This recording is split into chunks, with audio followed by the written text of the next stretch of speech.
That was the background report on skill acquisition. You know, on Saturday, last Saturday was International Day for Skill Acquisition. What skill can you do? At least you should be able to do one skill. To talk further on skill acquisition, I have someone here with me. She'll be talking to us about the benefit of skill acquisition. And who is that? She is Chisom Nwako. She is the founder of the Skilled Women Initiative. You're welcome to Good Morning Abuja. Thank you very much. I think you're so young, but when they hear what you've done so far, you're wondering like, is this her? Is this her? Oh, this is Chisom Nwako, the founder of the Skilled Women Initiative. So how has it been? It's been great. It's been challenging, but it's been rewarding. Definitely. Yes. At least you're happy with what you're getting. Yes. Okay, so International Day for Skill Acquisition was celebrated this last Saturday. Yeah. So what can you tell us about the theme and the day in particular? What actually happened there? Okay, so I think World Youth Skills Day was set aside in 2014 by the United Nations General Assembly to mark a day for upskilling young people in terms of skills acquisition, entrepreneurship, and technology. So basically, it's a day set aside to make sure that young people get the required skills. So remember that we should give the young people the skills that they need to, go forward in life.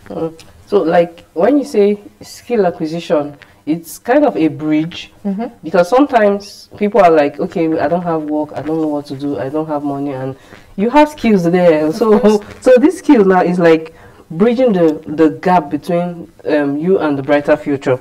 So the need to have a skill. Take us through why we need to actually acquire a skill. Okay, everyone needs a skill, regardless. Everyone, regardless of whether you're a graduate or non-graduate, because I always tell people, the skills that you have, you can always take it anywhere in the world, right? So why you need a skill is, first of all, for your own benefit. Okay. Aside the income that you're going to be getting from the skills, you also be helping, improve yourself, right? It improves your confidence. So having a skill, for me, I always say is a life necessity. So whether you're cooking, whether you're baking, you're recycling, you're making hair, somehow that skill adds to you. Okay. So I know that having an extra income, especially now, in the world, it's not about working, right? It's not about working, because if I have a master's, but I still make hats. So my first skill was hat making. Like do you have office work, like yes, yes. Oh yes, I worked for 10 years at the Federal Ministry of Science and Technology. I voluntarily retired to focus on my business. So work wasn't giving you enough time, or how? Well, this was something that I planned, and I've been doing my business on my skills improving, and it was looking better. And I felt I should, kind of focus, and it's been great. So it's not about having, and it's giving me an opportunity to do so many things. Like I started with millinery, but I've learned the skills that I have learned over time is just amazing. So I always tell people, improve on your skills, no matter what it is, whether it's even writing letters, whether it's frying akara or even making pap. You can make so much money from it. And I'm telling you, nice one. Like, it's good to encourage, because some people will say, how would I go and start selling akara or pap and all that? There's a way you package that they don't even know is the regular kind. As I was coming here, my driver, we found there's this place close to my kids' school. I just noticed a group of people, and what they were doing was akara, and the way the crowd there, I've never seen it. So I'm like, what is happening here? Just realized that it was a woman that just started frying akara probably last week. But if you see the massive crowd, and I'm sure she will not go home with less than 15,000 every day. Wow! So if you calculate it in a month, you can. Do you understand? By 10 o'clock, she'll pack her load and be going to whatever skills she's doing. So you can never go wrong with whatever skills. So far, you said you started in 2018. Yes. So far, what has been the success stories? Okay, so we've trained over 1,500 women, children, men, and boys. Oh, because when people let me say that because when people hear the Skilled Women Initiative, they think we just focus on women, but we also train boys. We also train men. So we've trained over 1,000 people in different skills. We've done skills in fashion and designing. We've done fish farming. We've done plastic and textile upcycling, catering, photography.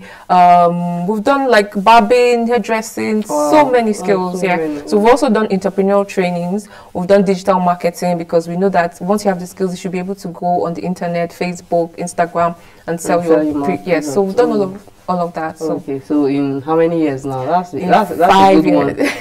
Like, we know definitely the success stories are not without challenges. So what are those challenges you faced so far? So like every space, you still get people that want you after the training. Yes, for us, we always try to support with equipment. Okay. But you find out that some people would want to sell the equipment, or just train and disappear and not follow through. So that has been a challenge, which we have even tried to curb. And of course, there's always there are people that want to train. We try to offer our trainings for free. But sometimes, the support to support as many people as we can because of the funding. But as much as possible, we try to offer that our trainings for free. So basically, and there may be transportation for the women that we need to come to the center. So there are really, really a lot of skills. So what you're saying now is whatever is not, the skill acquisition is not free for now. Like, no, we offer free. Yes, our skills acquisition have always been free, and yes, it will still free. Continue to be free as long as we can do that. That's nice. So I want to say, because some people want to come, and sometimes they might say, okay, where can we locate you, or how can we go about it? They don't really know. It's even for me. Like, some people will say, I'm sure this thing is for those people that not go to school. As she said earlier, I said graduate. So what's that word for people that want to and they don't know how to go about it? So first of all, say look at your passion. Like I tell people, God gives you something. There's something that you like. So if you channel your passion and say, what do I even like doing? Is it arranging flowers? Is it arranging the house? From there, you can, find a way to say, oh, I can tailor it down to maybe housekeeping, bed make. There's so many skills. So look inwards and say, what am I passionate about? What do I like naturally? What can I do naturally? And then you can now take it from there. But you can also, go online. Now there are so many skills. You can go online, you can browse. There are digital skills. Now you're saying online. Someone that doesn't have a phone. We talked about akara. We talked about akara. I talk about plastic upcycling. So you can pick plastics and you can turn it into something. And you're talking about online. Well, I've said you can go to our website. We have like different trainings that we have put on the internet. You can just watch the videos and just learn, or YouTube or stuff like that. So there are different ways that you can learn. We have a training center at Lukwe. You can actually walk in there and maybe use our facility, but you have to register. There's some processes that you have to register. So basically, God gives everyone a skill, just like gives you something, but you have to find it. You have to try and find it yourself. Find something. Yes, what God gave you. So it's a gift. You have to try and find. So once you find it, you can I see that this passion is actually part of it, because if you don't have the passion, you might not be able to continue, being consistent, right?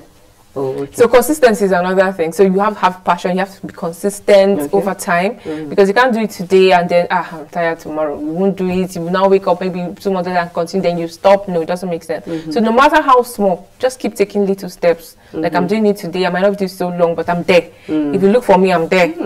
So that's how to continue. Before you know it, everyone knows that you're doing it, and you've become an authority in that space. So consistency and the zeal to keep doing it. Oh wow, like we should just go on and on. Like I've learned so much. Consistency is the key, passion and all that, and then you find what you actually love doing, so that it can keep you. If you do what you don't enjoy, you would. So thank you for coming on the program. We learned so much from you. You've been helping, and I know you keep doing in your little corner. So from now we'll hear more about you internationally. Yes. Thank you for coming on Good Morning Abuja. So thank you for all you're doing. Thank you very much. So we've been speaking with Chisom Onwako. She is the founder of the Skilled Women Initiative, and together we've been speaking about the benefit of skill acquisition. You need to have a skill, know how to do at least one skill, so that at the end of the day it will define who you really are. We'll go on a short break, and after that the program continues.